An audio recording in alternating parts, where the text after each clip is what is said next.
podcast, A Penny for Your Thoughts with me, Steve Penny. Over the coming weeks, I'm going to be talking to some great people. I hope you enjoy listening in. Thank you.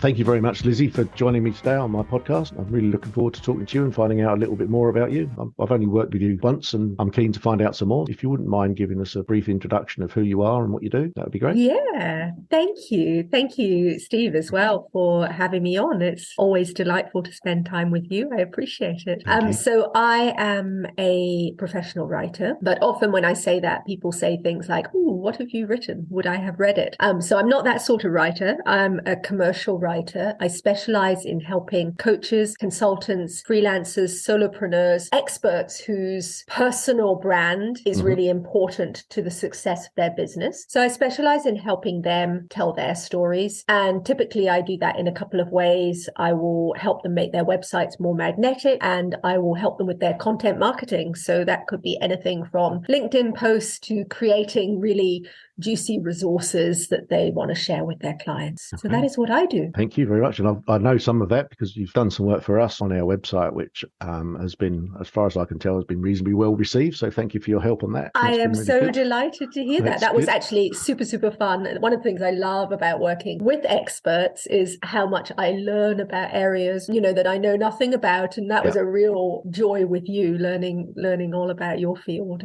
Thank you very much. Would you mind sharing a little bit about your home life, family and dependents and the like? Yeah, for sure. I never really talk about this, actually. Okay. You don't have to. Oh, no. It's not a problem to talk about it. It's just funny that I realized is I never really talk about my family. And I live in Littleton, which I love. I remember when I moved to Christchurch 20 years ago from the UK, I was, how shall I put this politely, somewhat underwhelmed. Okay.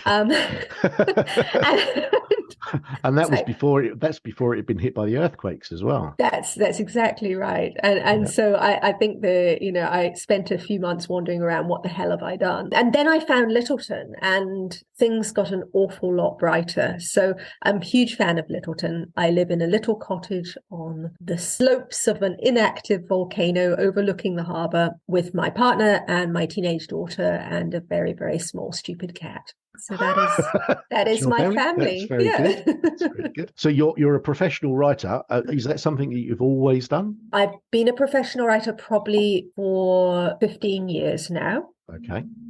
Before that, I worked in marketing. And so I brought those skills through into what I do now. And before that, I worked in sales. And so I brought those skills through into what I do now as well. Yeah. The sales side of things, what was it that attracted you to getting into that area? Was it just kind of fell into it like a lot of people I've spoken to?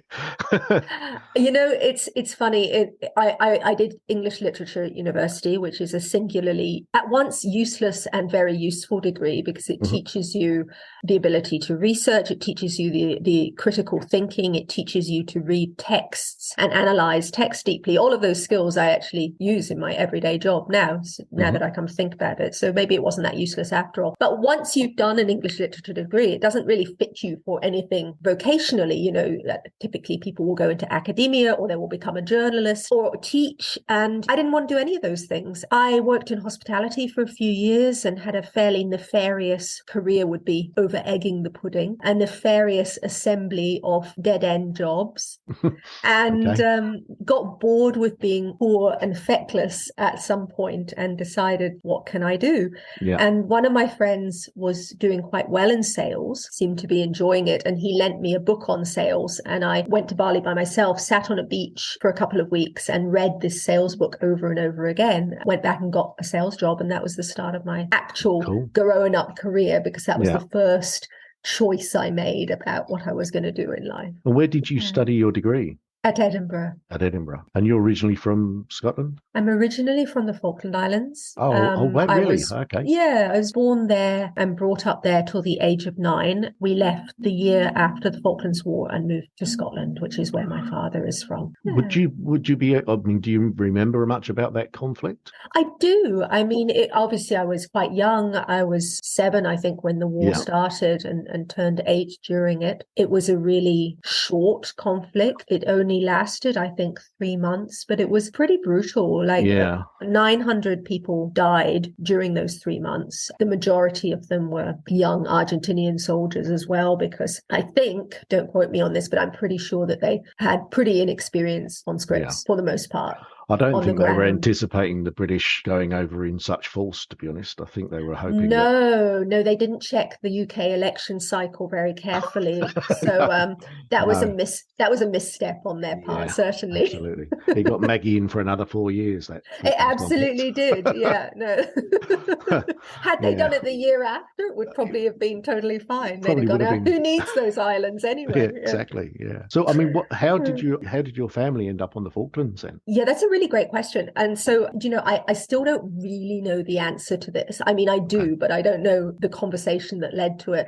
My father was worked for the Met Office as a weather researcher, forecaster, and he went all over the world. He had already worked in the Falklands, and he had worked in Antarctica, and he had worked in New Zealand, and he met my mother in New Zealand. She is British as well. And I don't know how that conversation went. I must ask them. It's like, hey, darling, I know these completely remote, inaccessible islands that are bloody freezing. All year round. Arse end of nowhere. Do you like it? And she was obviously besotted because she went, oh, darling, that sounds delightful. So off they trotted. And when I was born, they were caretaking an island. Oh, right. Okay. And so for the first 5 years of my life, we lived on this little island where for most of the year, it was just my family. And then for some of the year, there was my family and the owners of the island, who were this older couple. So I had a fairly isolated and unusual childhood. Yeah. So what, I mean, in terms of schooling, was that there was schools on the main island of the Falkland Islands, I guess? Is that where you went to school, or were you home tutored? How did that work out? Home tutored until I was 5. My mum taught me to read, and I was reading very young. I think I was 3 or something when she taught me to read. And then, when we were 5, we moved to Port Stanley, which is the main settlement, and there's a school there. So I think I went to school like a little late, but not particularly late. Wow, that's a very unexpected turn of the conversation there. That's great. I've never met a Falkland Islander before, so that's a new thing for me. Like, not a lot of us. I think there's a few. Exactly. I mean, there'll be a few thousand of us around the world, but it's a pretty small population. And you'll be one of very few that's actually born on the islands as well, I guess. Yeah, I mean, we're not completely unknown. No, obviously not. No, but it's only a few thousand people in total on the island. So, that's right. I mean, and quite a lot of penguins, apparently. A lot of penguins, a lot of sheep. The usual jokes about sheep as well continue. Continue. Of course they do. I felt like I would come home when I got to New Zealand. It was like, oh, sheep jokes, penguins. It's fantastic. Apparently there's not so many sheep anymore. It's now cows, isn't it? That seems to be the way we've gone, unfortunately. So you moved over to Scotland when you were 7, 8 years old? 9 years old. And then lived in Scotland until I went to school there and university there, and then moved to London, and then moved to New Zealand. So what precipitated the move to New Zealand? Well, it had always been part of our family law, because of mum and dad meeting here. And in fact, they met on the banks of Lake Wanaka, and then they married in Christchurch. It was somewhere I always wanted to visit because, you hear these stories about places. And then my husband at the time, now ex, wonderful man, entirely my fault. Okay.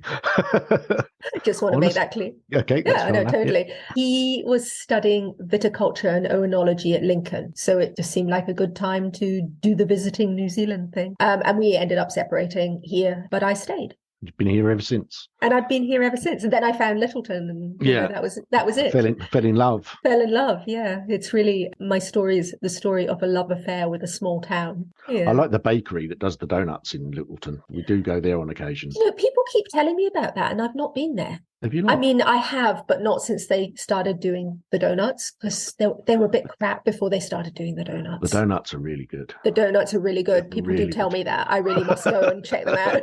Especially as you're so close. I know. It's embarrassing that I haven't been.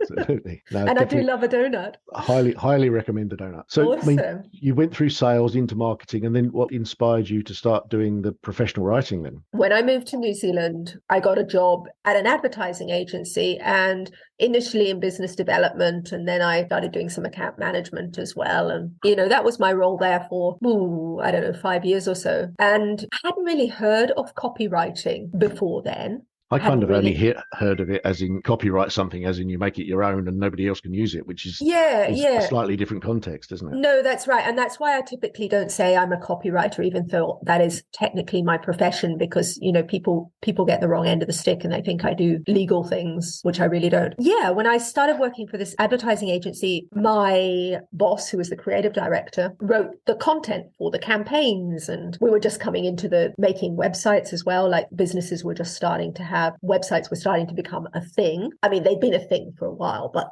properly a thing in that businesses were like, we need a website. So it's still quite a recent thing when you think about it. I mean, its websites have only really been a thing probably for the last 10 years or so, really, as a major part of anybody's business profile. Perhaps so, yeah. I mean, so this would have been like 20 years ago that I moved to New Zealand, and there was still very much the case that not every business had a website. No. So he was doing this writing and, he was good at it. But I remember like quite often looking at what he'd written and gone, I can do better than that. No diss to him, because he is good at it. It's just that I'm better. Yep. And so after a while, I thought, I'll give that a go. And then when I went on leave to have my daughter, I started a small freelance copywriting practice then while I was on parental leave. And then when I went back quite part-time to my job, so I was running the two things at the same time. And then at the advertising agency, I think one day I said, look, I just want to write the copy. To their credit, they went, sure, why not? You do that. After a few years, I was really good at it. And I became the director of content and then the director of content strategy. And then I started managing the New Zealand office for them, because they had an office here and an office in the US. And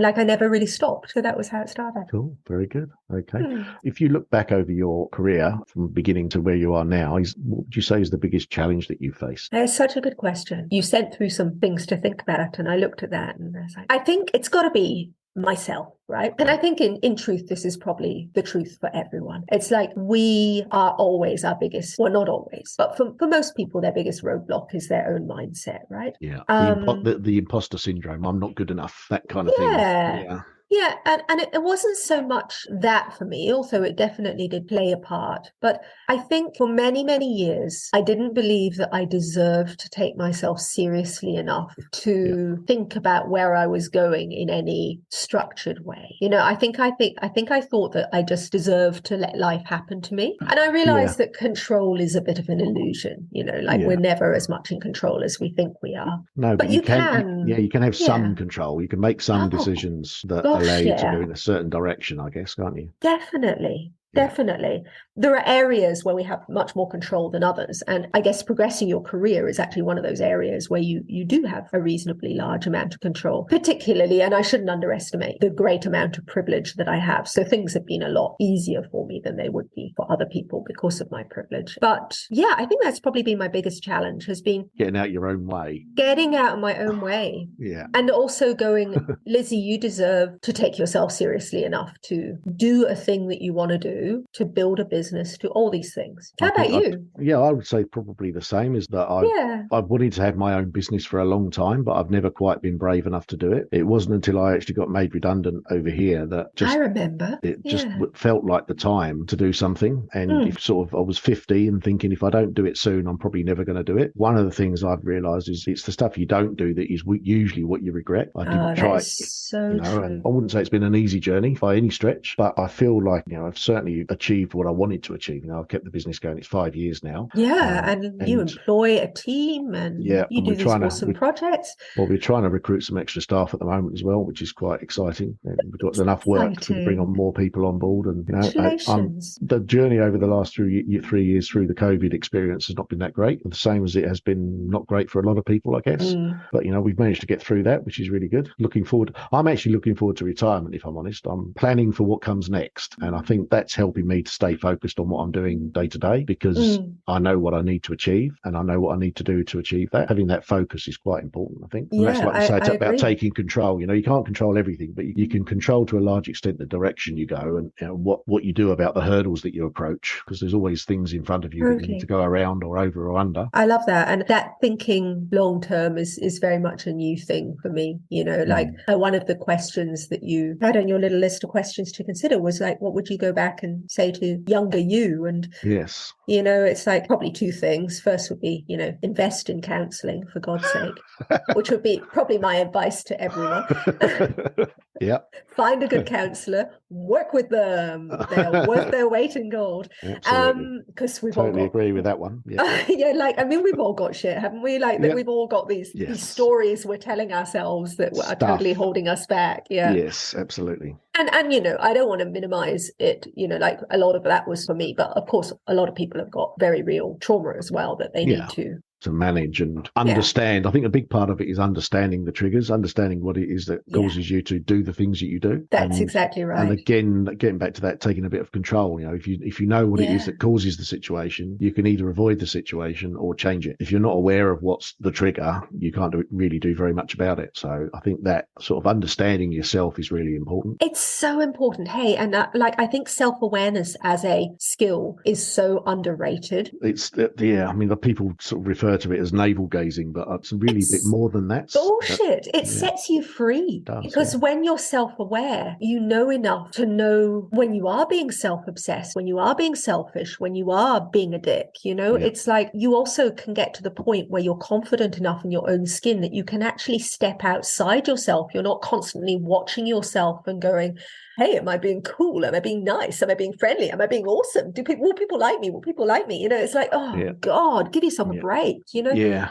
When you get confident enough, you don't care so much, you know? It's like it does set you free. It does set you extent. free. Yeah. So it's the antithesis of navel gazing. It's just understanding that. I think it takes a lot of time. And I do think that there's a cohort of my peers, white men of my age, that really struggle with that self-awareness. And it's kind really of sad for the poor loves because it limits you terribly. It does. And it's, you know, I've seen quite a few people that I've been quite close to that have really struggled with their mental health because of this sort of particular issue, not being able to ask for help because they feel like it's a failure by asking. You know, I think that in itself is a societal thing that we need to change. You know, we've got to allow everyone to ask for help, and it can't be seen as a weakness to ask for help because it really isn't. Again, I would argue it's the antithesis. It's a strength. Absolutely. You know, I think my therapist said to me when I was talking to her that the analogy would be if you broke your finger, you wouldn't wait until you broke every other bone in your body before you went to the doctors. Right. You know, so if you've got a mental health issue, you don't wait until it's completely gone, totally out of control before you do something about it. But unfortunately, there's a lot of people that do because they don't want to ask for help. We're in a society where, unfortunately, it's still the case that men are supposed to be strong and supposed to carry all that load and supposed to not cry in public and all of that other bullshit that goes on. Reject all of that. Hey, But, you know, it's not just men that are struggling with it. I know that there's a lot of women that struggle in the same way as well, that, you know, it's difficult to sometimes find your way through those obstacles, but talking about them is the first step, I think. So a bit more focus on your professional life. What would you say up to now would be your proudest achievement? Or do you look back on and say, I'm really glad that I did that? Or... Yeah, I was kind of hoping you weren't going to ask me that because, like, when I looked at the question, I was like, I have no idea. I really have no idea. But actually, I did. As soon as you asked that, I was like, of course I know. So I think I'm proudest of starting my own business. Yeah. I'm like of having the audacity to do that despite having no previous experience. Well, that's not strictly true, is it? If you were running the New Zealand business for the ad company, you know, that's very true. I mean, like I had applicable experience, but I never run my own business before. Yeah. Do you know what I mean? That's like the buck. Yeah. Anyway, the buck definitely stops with you when it's your own business. Very much stop with me. Yes. Yeah, that's right. But and also, you can also take all of the credit as well, though. Yeah. That's right. And you know, I'm proud of a couple of other things. I'm proud of doing some things right when I started my business. I think all the proud stuff really does kind of come from the last 3 years. I'm not sure how proud. I know, like I guess I'm proud of working out that I wanted to be a writer and making that happen. You know, heck, I've worked on so many awesome projects. It's impossible to pick a particular project. You know what I mean? It's like I've been spoilt in that sense. So when I did start my business, because of the time I'd spent in the advertising agency and my experience that I'd gained there, I did a bunch of things that a lot of new business owners don't do. So, for example, I spent quite a bit of time working on my strategy. I spent quite a bit of time working out who my ideal client was and niching shutting down deliberately. And I got that right, and I could have got it wrong, but I didn't. I got it right. Choosing to work with coaches and consultants and solopreneurs was a brilliant choice, because those people are amazing people, and it is genuinely heartwarming to work with someone and someone for them who's to come passionate back. about what they do. Yeah, I guess. well, that's exactly right. So these are like super smart people at the top of their game. Talking to them is just a joy, because you learn all this stuff, and they're so passionate about it. But also, then they'll come back a few months later and they'll go, "Oh, Lizzie, like my business is doing so much better, because I know how to talk about what I do, and I'm sharing more content on LinkedIn with the tips that you gave me, and I'm getting leads from that, and those packages that we put together, I'm selling them, and it's like, oh God, that feels good, because the tangible impact that is having on that person's life is so much greater and more rewarding than doing that for a bigger business, because I can see that is, you can see an immediate impact, I guess, from what you're doing. And the bigger business, it tends to be a much slower burn, I guess, that you don't see that impact immediately. It takes a long time for the changes. It really does. And like big businesses, which I have worked with, multinationals and corporates, and they're leviathans, like they move so slowly, they're ponderous, they're often very conservative, and they're just not that fun to work with. The only good thing that you can say about them is that you get big budgets to play with, but you need it. So you need you delay need the it boredom exactly. a little. That's so true. I find it so much more rewarding to work with smaller businesses. Good. That's good to hear. I do need to talk to you some more, I think, about some of the stuff that I want to do as well, I think. So fun. I would love to. Yeah, outside of this call, though. Outside of this call. I might edit that bit out. Gets out a list of questions, so tell me more, Stu. Just in terms of your sort of life view, is there ever been a time where you learned something that actually changed the way that you look around you and interact with people? Like a fundamental change, a fundamental shift in your perception of things? Yes. When about 5 years ago now, I've struggled periodically with depression throughout my life, not incapacitatingly so, but enough to make me no fun whatsoever to be around when I am depressed, because people aren't that fun, to be honest. We're not. No. And my parents are wonderful, wonderful people. And my mother, both of them are huge role models for me for many, many reasons. One thing they are not, however, is emotionally very literate. They're of their generation, which was a generation that was brought up to be suspicious of feelings, like you're talking about, some of your peers. So I was not taught to be emotionally intelligent as a child. In fact, I was taught that feelings were self-indulgent and that one should just sort of, push them down. And I don't blame my parents for that. They were just a product of their time and their upbringing. Their environment. Yeah, absolutely. And also, they're both very robust people in their own mental health. It's hard for them to understand what it's like when you're not, I think, because they've just not had that experience. But as a result, I had this very unhealthy attitude to my own mental health, which was that it was a weakness to be ill, and I should be able to deal with this myself. And if I didn't, I was weak, and that getting therapy was navel-gazing. I didn't even consider self-indulgent. That's exactly right. And so one day my partner spoke to me, and it was about this time of year, because I remember I was cold and grumpy and depressed. And he said, you need to get some help. He said, you are damaging me and you are damaging our daughter. And he said, I know you think that it is self-indulgent to dwell on your feelings, but the real self-indulgence is what you are actually doing, which is refusing to take responsibility for your feelings and your mental health. And that really, it was a very hard thing to hear. It was a very distressing thing to hear, but it was a life-changing thing, because I really understood it, and it made me start to take responsibility in many other areas of my life as well. Yeah, that's the thing that I found with my depression, is it was actually taking responsibility for it was the hardest step. Once you started to realize that you could take control of it and were able to change things, everything else was easier. I think what shocked me into it is that, talking to my wife, she said that there are weeks when I wasn't getting out of bed, I wasn't talking to anybody, I wasn't moving. You poor thing. You were having it much worse than me. And I didn't even know. This is a thing that I don't recall that happening. You were so lost in yourself, Yeah, in the exactly. dark. Yeah. And it was quite shocking to hear that I was basically disappearing in my own head, unable to find my way out on a downward spiral. And, Yeah. actually being told that, getting up the gumption, I guess, to go and talk to somebody and ask for some help was hard to do, because it I was bet. like I felt like I was failing in some way, which, I know I wasn't. Now I can look back on it now a lot healthier than I was at the time. And, Yeah, and in fact, that was actually you stepping up succeeding, stepping finally. up. That's Yeah. right. But I Yeah. know what you mean. Well, I mean, it comes again to that social narrative, doesn't it? Yeah. Like,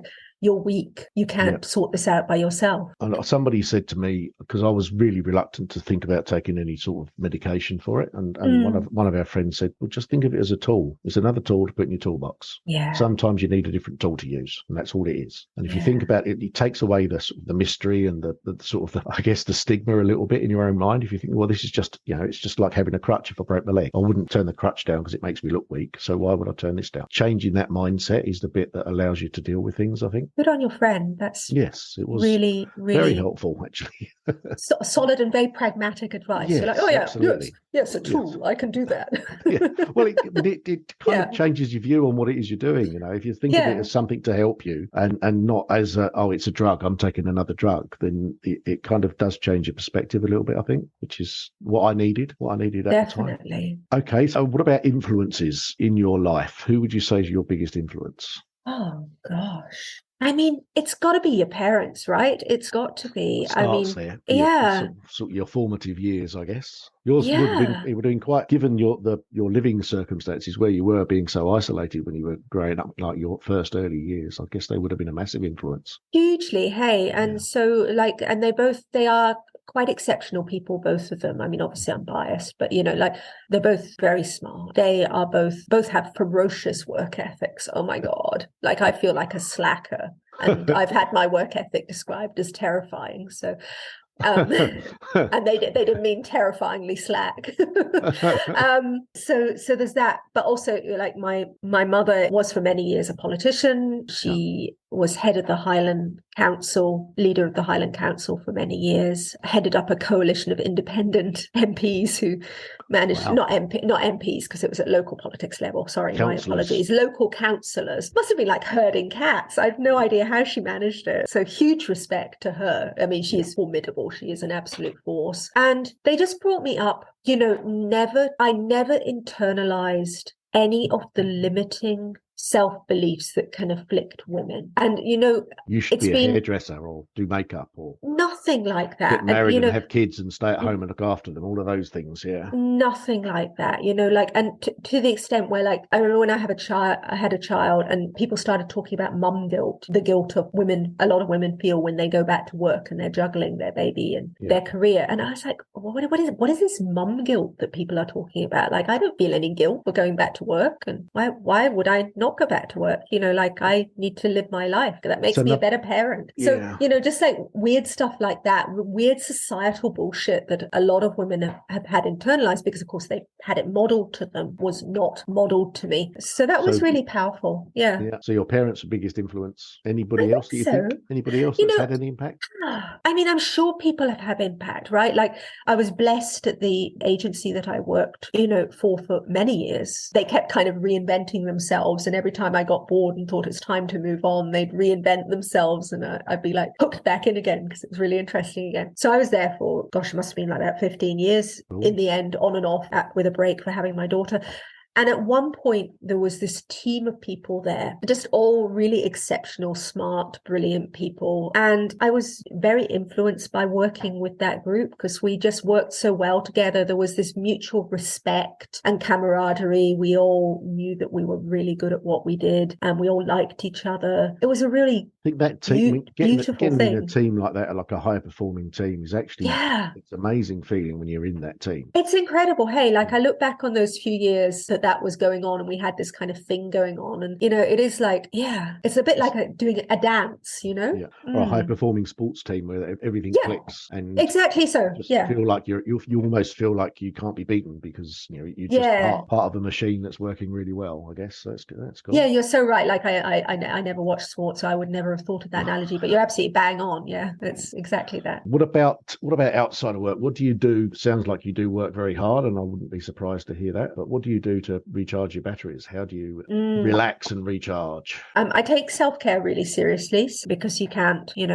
pour from the old empty cup, to Absolutely coin a good old cliche. I get up early every morning, and I exercise and I run every day. Well, 6 days a week. And that's really, really critical. I can feel, if I haven't done it, I can feel myself getting twitchy by about midday. Need to do something. Yeah, that's right. So moving my body is really important. And I think just that running time as well is really important for me creatively, because, we think better when we're, lots of blood and oxygen going around our brains. So I often have a lot of, like, if there's been a sticky project that I've been working on and I haven't quite got the hook, it'll often happen while I'm on my run. Yeah. And the other day I got one and then I bloody forgot it. By the time you got home. I was like, oh my God, racking my brain for it. What I found is if I'm stuck on something, the best thing I can do is actually leave it alone and just go away and think about something else. You're so right. Hey. If I'm really stuck, I might just go out of the office and go for a walk around for 10 or 15 minutes or 20 minutes, just clear my head, and then come back and look at it again from a slightly different angle and maybe see a different way of approaching it that gives me a solution. So I think that sort of getting out of your normal workspace and allowing your brain to think slightly differently is quite a powerful tool. It's critical. Hey, and part of the money that people pay consultants like us is rental fees for the real estate that they are taking up in our head, even when we're not working on their project. And I have reasonably long lead times for most of my work because I'm booked up quite a lot in advance. But what I try and do is have the briefs with people, at least a few days before I'm going to start on their work, ideally even like a week or so. That gives me that, just gives my brain that time to sort of churn away in the background. And I find that makes a massive difference to the quality of the work. Like if I do a download with someone and then go straight into writing the content, it often won't be anywhere near as good as if I do it and then wait a week. Because that time, you're right, that time where you're just kind of doing other stuff, it's really critical to the creative process. Yes. And I think there's a lot to be said for giving yourself some time to think as well. I think that the culture that we live in at the moment with emails and instant access to everything all of the time, we're not very good at waiting. No, terrible. Hey. And I sort of look back over my career, started work in the mid 80s, before there was the internet and before there was email, before there was mobile phones and all the rest of it. And you were given time to think because you were posting letters, not sending emails. That's right, we were. God, we're really showing our age now, aren't we, Steve? I know. But the thing is, I think, there's a lot to be said for all of the technology. It's great in a lot of ways, but in some ways, I think it's quite detrimental to us. Agreed. And, I think if I was to give, I've got so much advice for other business owners, but one of them is boundaries, Well, I like your boundaries on your emails. I think boundaries on your emails are fantastic. I'm not going to look at your emails during the day because they're disruptive. I'll respond when the appropriate time for me. Yes, that's exactly right. It's good to set those boundaries. The trouble is that I a lot of expect clients other people ignore to them. do that. Yeah, that's right. There's too many clients that phone you up and say, why haven't you replied to my email? Well, because I've only just got it. But you've read it, so why haven't you replied to it? Well, because I'm doing something else.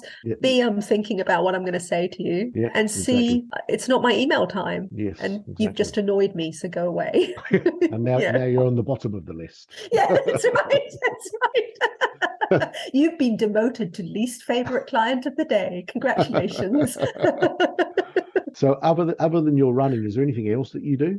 I read a lot, ridiculously omnivorous reader, but also just, I like to walk. I like to, because I work at home. I always thought I would get a space in a co-working space, but as it turns out, I resent having to commute anywhere. In fact, I resent having to travel anywhere pretty much these days. And so working from home works really well for me. Yeah. But what that does mean is when I'm not working, I actually want to get out of the house. And so, go to cafes or go on a walk or whatever. So honestly, it's all pretty dull, to be honest, Steve. Like I wish I could tell you a very glamorous thing that I do in my spare time, but it's just whatever works for everybody. We've all got different things. I've sort of made a commitment to myself. I went out and bought some new golf clubs because I want to play a bit more golf. I'm very bad at golf, but I want to play a bit more. Who cares? I like so long as you enjoy it. You like the walk. I like to walk. It's an excuse to go on a walk. And that's right. Didn't someone say that golf is just a good walk spoiled? Yes. I can't remember who that was. The golf that I play, certainly, yes. But that's fine. That's fine. I don't mind that. So, look, we did sort of briefly touch on this idea of what advice you would give yourself, and sort of investing in therapy, I think, was your number one. Is there anything else that you would say to yourself if you could go back to 20-year-old Lizzie? God, so many things, right? I would say, take yourself seriously enough to take yourself more seriously, at once more seriously and more lightly, because I took myself seriously in all the wrong ways then. And bizarre. Wouldn't want to be young again. No, I mean, that's the thing. You wouldn't want to be going back to being 20 again, because it wasn't, my recollection of that time is it was, you didn't really know very much. No. And I was still very much a kid when I was 20. I started work when I was 16, so I've been at work for 4 years by the time I got to 20, but I still didn't feel like I was a grown up at all at that age, and don't really miss that age. I did a lot of stupid things like people do when they're in their 20s. I'm glad there was no social media. Oh my God, I'm just but please. Because I had quite a loose youth, definitely. There was a lot of bad behaviour, and Edinburgh's quite a good place to go if you want to have a party. That's right, and I continued it in London when I should have known better. And honestly, London's, it's not. London's amazing though. You can go somewhere different every single night of the year in London. You totally can, and I'm not ashamed of it. It was just young stupidity, and but it's like I'm glad it's not memorialised on social media, put it that way. If somebody searched your internet, your social media footprint, it wouldn't. All the bad stuff was a long time ago. That's right. That's exactly right. None of those photos exist anymore. Fantastic. So, but advice that would be, be an early adopter of social media, even for all its, because build a community. I think it's not so much be an early adopter of social media; it's build a community, and social media enables you to do that, because community is choice, is opportunity, is money, is so many things. And now that I have a very small community compared to so many people, but it's just made such a difference to my life, to my business. It's like, wow, imagine if I'd have started that back in my 20s, I think, but I do think the other side of that though is that in your 20s you're not really in the headspace to make those kind of commitments. I don't think that you're perhaps not. I recall myself that I was wanting to try different things all the time. I wasn't very consistent with what I wanted to do.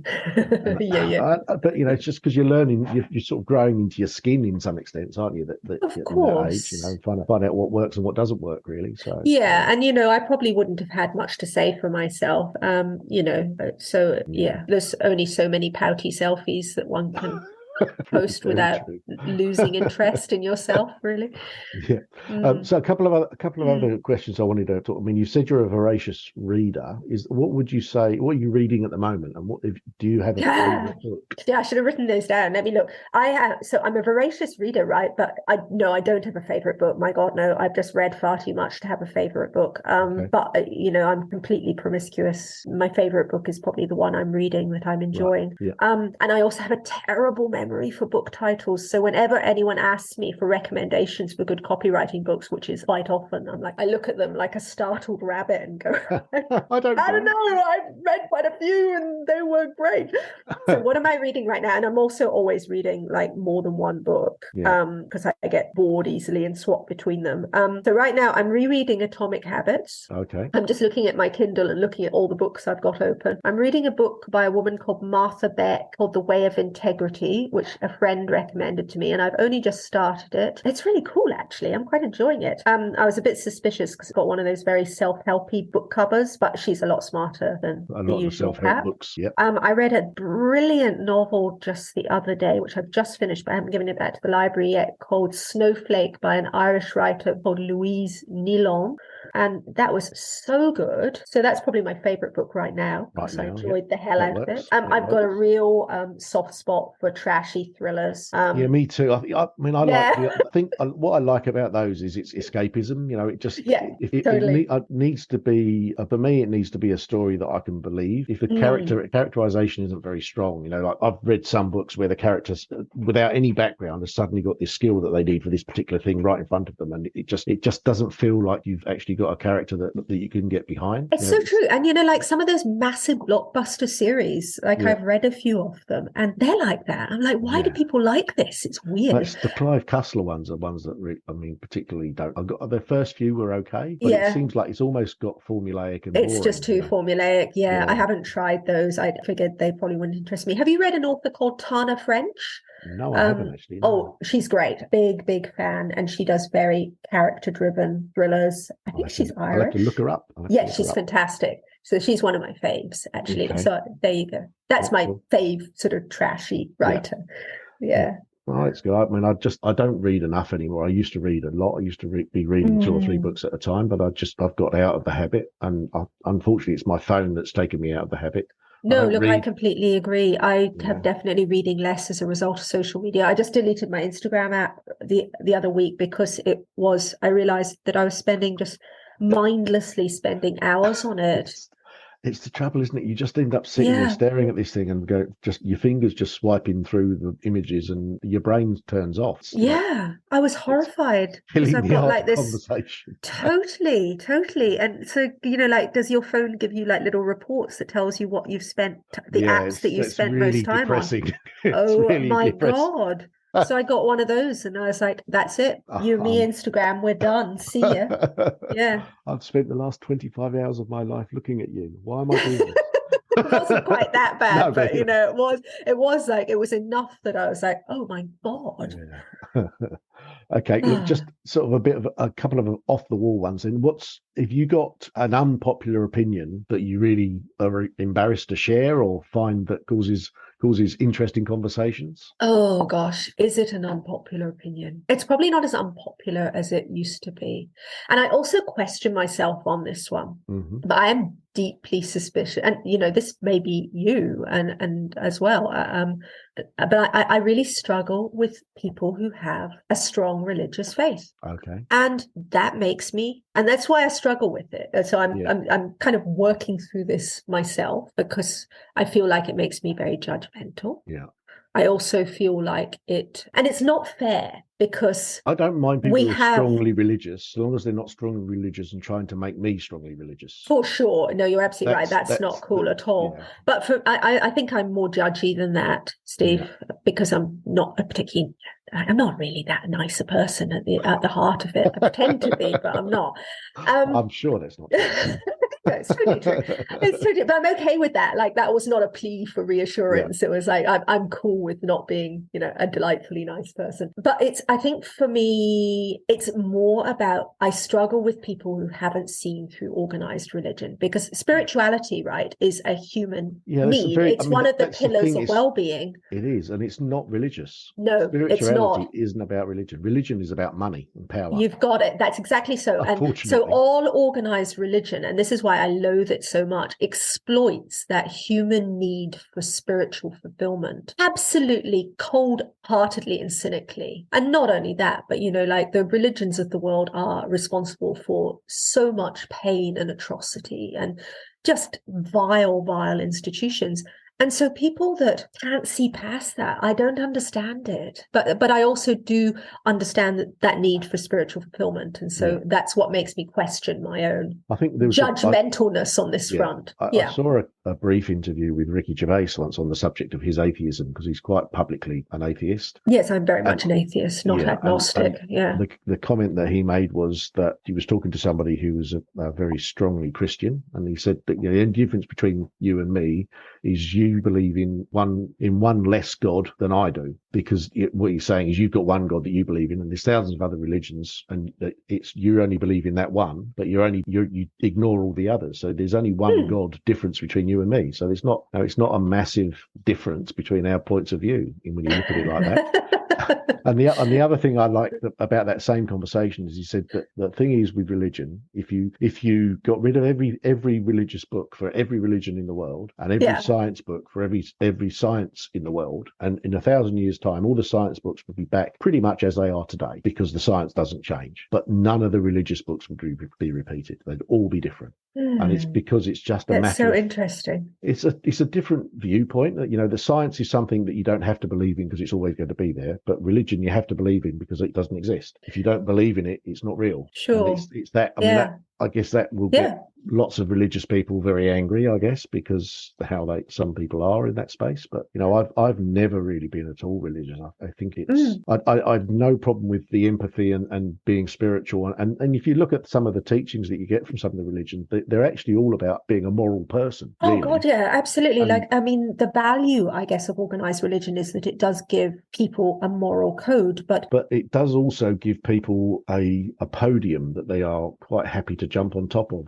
oh God, I mean, look at absolutely. And look at what's happening in the States right now. You know, it's like what's going down in Texas and Florida is indistinguishable from what's going down in Afghanistan. I mean, you know, it's just that Afghanistan's, you know, at the moment they're just a little further down that spectrum of female oppression. But you know, crikey, it doesn't seem that far-fetched looking at what's being enacted in those states. You know, they're religious fundamentalist extremists. It doesn't matter what colour your religion is. Fundamental extremism is bad. Yes, quite. Always. Any kind of extremism is bad. It doesn't matter what it's for, really, does it? Okay, and like, I have to be careful. You know, like, I don't want to become an atheist extremist. You know, I understand the need for spiritual comfort. Yeah, I think I just don't want to find it in the vileness of organized religion. No, and if you look at most of the major conflicts on the earth, most of them have got religion behind them. Isn't that something special? Isn't it just? Isn't it just? Moving on from a politically and societally hot topic. Well, you did ask. I did ask. You're right. And look, it's good to have the conversations. I think it's good to have the conversations. Look, I can see there's a guitar hanging on the wall behind you. So I'm going to ask: is there a particular band or singer that you have never seen that you would really like to see live? You know, the guitar is not mine; it's my partner's. I am about as musical as a tone-deaf slug. That's not true. I do like music. But it's just not that central to me. So I would actually, yes, there is. I mean, but it's not someone that I haven't seen. I would like to again see Leonard Cohen. I saw him when he came. I mean, obviously he's dead now, so I can't. But you know, but I went to see him when he was last in Christchurch. I'm so glad I did. Yeah. It was an incredible concert. But just what a guy! He's got such a distinctive voice. Oh, and just like such a beautiful, beautiful man. You know, like what a beautiful soul. So yeah, to have the privilege of, I guess, hearing him again would be amazing, but it's not going to happen. No, not live anyway. Not live, unless you believe in God, in the reincarnation. Maybe. No, I believe that I stop, that we just stop, and then we become compost. You know, which is quite comforting, frankly. I'm not sure why everyone wants an afterlife. It's reincarnation of a sort. That's right. Things grow from you, so you know. I know. I'm looking forward to that. My last question, I think, will be: there's some place on Earth you've never been to, or some place you have been to and you really want to go to again? Yeah, I'm wildly incurious about places I haven't been to. I don't know what that's about. So no, I'd just like to go back to the Falklands. I'd like to go back to the island that I was brought up on, the little island, because I have never been back there. Okay. I did go back to not since I left. I did go back to the Falklands when I was 18. Right. And it was disastrous. One should not go back to the very small islands that you were born on as a 18-year-old straight out of boarding school with, it just wasn't a good time. Oh dear. A good time was not had by all. No, I can say it would have been a very strange environment to go back to, I guess, given that you left at sort of the age of 9. It would be, you know, quite... I must admit, that's one of the places that I've not really thought about the Falklands since the Falkland conflict, but it is why would you? It kind of does have a little bit of an interest for me to maybe just go and have a look at some point, but it's quite hard to get. It's hard to get there. It's really hard to get to. I think now, indeed, you actually, for us, I think you can only fly through the UK now, which is utterly batshit. You used to be able to go through, was it Chile? It wouldn't be Argentina. Well, actually, no, you can. I mean, but yeah. Oh no. Anyway, I'm talking crap. I don't think you can go through Argentina now. You're right. Not as a UK passport holder, I don't think. My sister went there a few years back, and because she's a Falkland Islander too, and she did get some hassle actually. I think they took her passport away from her for a few hours and left her sitting in a room in an airport, and she was like, "My mum told me not to do this," and maybe she was right. But it was all good in the end. So the Falklands is on your list, but I just would like to go back there. It is, I mean, it's kind of bleak and not much happens there, and yet it's curiously beautiful at the same time. You know, would you take your daughter there? It would be probably not, but I'd like to take her. It'll be pure self-indulgence for me. Yeah, absolutely, yeah. Well, but I mean, I guess for her as well, it would be important to understand a bit more about where you're from. I really love the importance in New Zealand culture placed upon whakapapa. Yeah. And, that is not something that I'd ever really considered much before I came here. No. And the more I am exposed to, the very beautiful elements of Maori culture, the more I admire their philosophy on things like that and feel like it's a lack. Yeah, we've lost a lot in the Western culture, I think, around that ties to the family and to the land. Totally. Hey, so it would probably be good for her from that perspective. Yeah. I mean, I've sort of done a little bit of research on my family through Ancestry.com because what did you find out? Oh, what I found out is the person that I thought was my grandfather wasn't. Oh, wow. I've heard a few people who found that out. Okay, gosh. And how did that make you feel? It was actually, it was quite a strange feeling, I think. What I found is my grandfather, my maternal grandfather, was a prisoner of war. He was captured in 1943 in Germany and was held in one of the prison camps on the Baltic until 1945. Oh my gosh. And he came back into the UK about 2 months before my mum was born. Okay. And how was that experience for him? Was he reasonably well treated, or was it pretty awful? No, it was pretty awful. I mean, unfortunately, he passed a long time ago, back in the middle 80s. So my recollection is pretty limited of conversation with him. Yeah, you're quite young. From what he told me, it was pretty horrendous. There was lots of times when they had no heating, no lighting, no water in the camps. The Germans were stealing the Red Cross rations because they weren't getting rations from Germany, so they were taking the rations that were sent by the Red Cross for the prisoners, and so there was a lot of deprivation. And some of the stuff, he told me about one guy who fell asleep with his leg against the wall of the prison and woke up in the morning and his leg had frozen to the wall. That kind of, it's hard to imagine what we complain about what we go through. And he was born in 1922, so he was 21 when he was captured. He was just a baby, hey. And I look back at me at 21 and think there's no way I could have got through that. You just don't understand. I can't imagine what it must have been like. He was in a plane, so he was shot down, had to parachute out of the plane, then while the plane was crashing, was captured and held prisoner for 3 years, and all of that at the age of 20. It's just I'm sorry, but it's something else, yes, for sure. Anyway, sorry, that's not about me, it's about you. Oh, no, that's fascinating. But he is your grandfather. He was not the grandfather. He's not actually biologically my grandfather.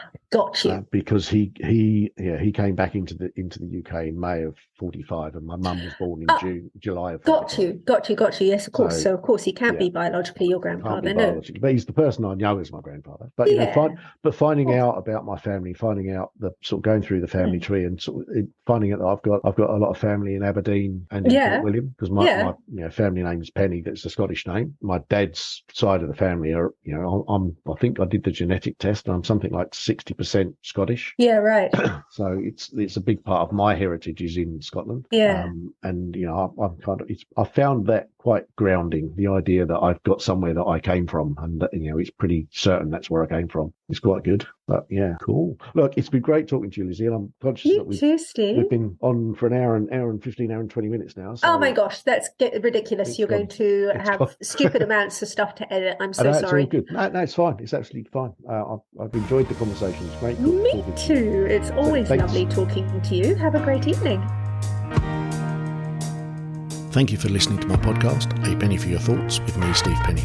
I hope you've enjoyed today's conversation, and I look forward to sharing my next conversation with you in the future. Thank you.